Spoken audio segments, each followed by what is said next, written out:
Washington, D.C. is more than the capitals of the United States. It is a city built to represent our nations, yet its own residents have spent generations fighting for political rights. Long before presidents and federal buildings arrived, native communities lived along the Potomac and Anacostia rivers. Archaeological evidence shows that indigenous people settled in the region thousands of years ago. Among the peoples connected to the area were the Nakostang, Piscataway, Doak, and Patawamik. European exploration reached the region in the early 17th century. As colonial settlement expanded, native communities faced conflict, pressure, and displacement. By the 18th century, Georgetown had become an important settlement founded in 1751. It developed into a busy port because ocean-going vessels could travel up the Potomac to the point. After the American Revolution, the new United States needed a permanent capital. Its leader wanted a federal district that would not depend upon any single state. The constitutions later gave Congress authority over a federal districts, but it did not name a location. Alexander Hamilton wanted the federal government to assume state debt from the Revolutionary War. Thomas Jefferson and James Madison wanted the capital farther south. A political compromise connected the two goals, and the Residence Act of 1790 authorized a permanent capital along the Potomac River. President George Washington selected the location. The original District of Columbia formed a square of 100 square miles, including land from Maryland and Virginia. In 1791, Washington appointed Pierre Charles L'Enfant to design the city. L'Enfant imagined a grand capital rather than a simple grid. The capital would stand on a hill, while Pennsylvania Avenue connected it to the president's house. A broad open area at the center would eventually become the National Mall. L'Enfant clashed with the official and was dismissed. Surveyor Andrew Ellicott revised his plan and prepared the version that guided development. The federal government moved to the city in 1800. Washington was still unfinished, with 4 roads and scattered buildings. Then in 1814, war reached its retreats. During the War of 1812, British forces defeated American defenders at Bladensburg and entered the Washington. President James Madison and other officials fled. British troops burned major public buildings, including Capitol, the White House, the Treasury, and the War Office. Before the White House was abandoned, the famous portrait of George Washington was removed and saved. The destruction shocked the nation. Some lawmakers proposed moving the government back to Philadelphia, but the effort failed. Washington remained the capital and began rebuilding. The 19th century brought canals, railroads, growth, and political conflict. The Baltimore and Ohio Railroad connected Washington to the Baltimore in 1835. The district also changed shape. Residents of Alexandria County, south of the Potomac, sought to return to Virginia because of economic concerns and fears that slavery might be abolished in the capital. Congress approved the transfer and the Virginia portion was returned in 1847. Today, that land includes Arlington County and the part of Alexandria. Washington became especially important during the Civil War. When war began in 1861, the capital stood between the Union and the Confederacy. Forts surrounded the city. Soldiers arrived by the thousands, and hospitals treated the wounded troops. The expanding federal government caused the population to rise rapidly. On April 16, 1862, slavery was abolished in the District of Columbia. Months before emancipation's proclamations, Washington became a destination for formerly enslaved people seeking for freedom, safety, employment, education, and family reunification. The war also brought dangers close to the President Abraham Lincoln.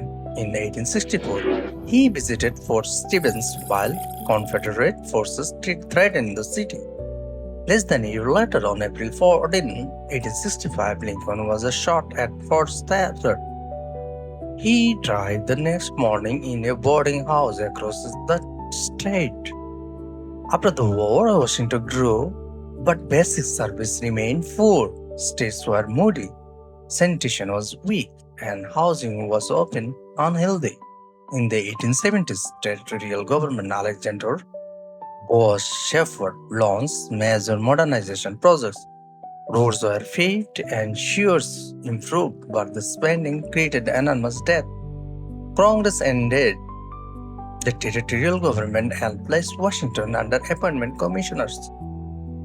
These reveals a lasting contradictions. Washington was the center of American democracy, but still residents had little control over their own government. The city's physical identity continued to develop.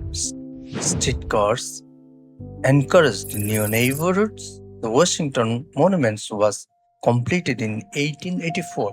Union Station became the main railway terminal. In 1901, Macmillan Commission proposed a major redesign inspired by L'Enfant's plan.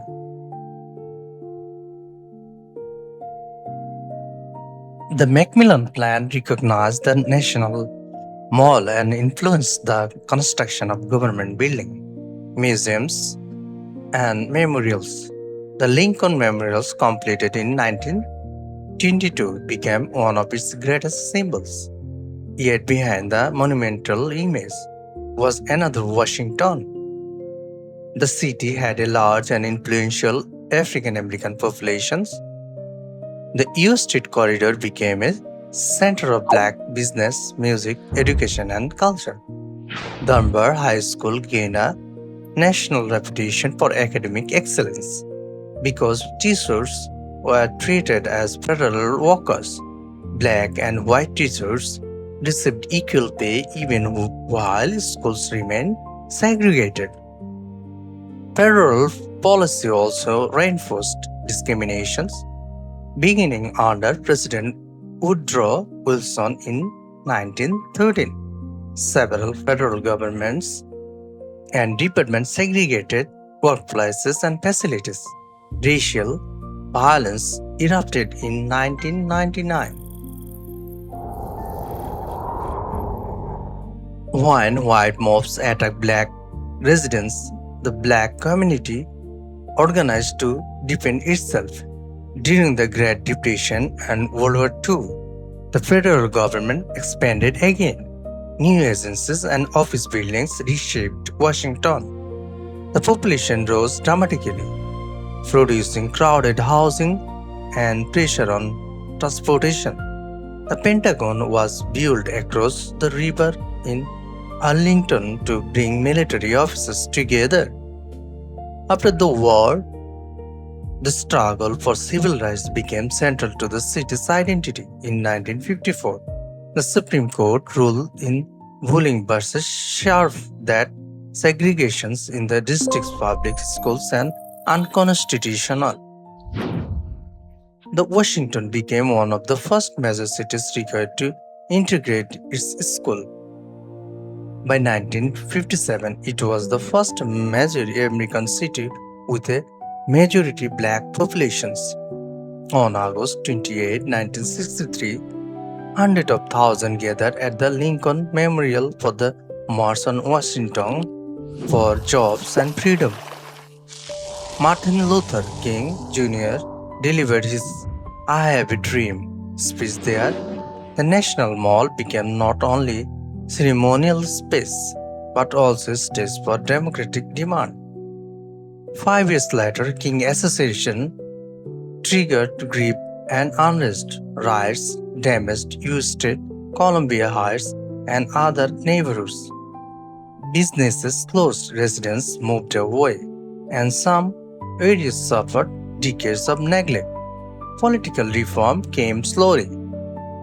The 23rd Amendment, ratified in 1961, gave district residents three electoral votes and in presidential election. The Home Rule Act of 1973 created an elected mayor and city council, although Congress retained ultimate authority. The Washington Metro opened in 1976.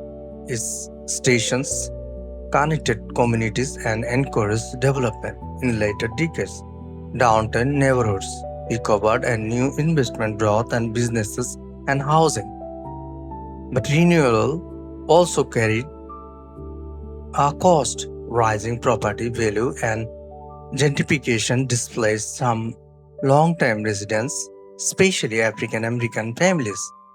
The city became wealthier in many areas, yet inequality remained visible between affluent neighborhoods west of Rock Creek Park and lower-income communities east of the Anacostia River.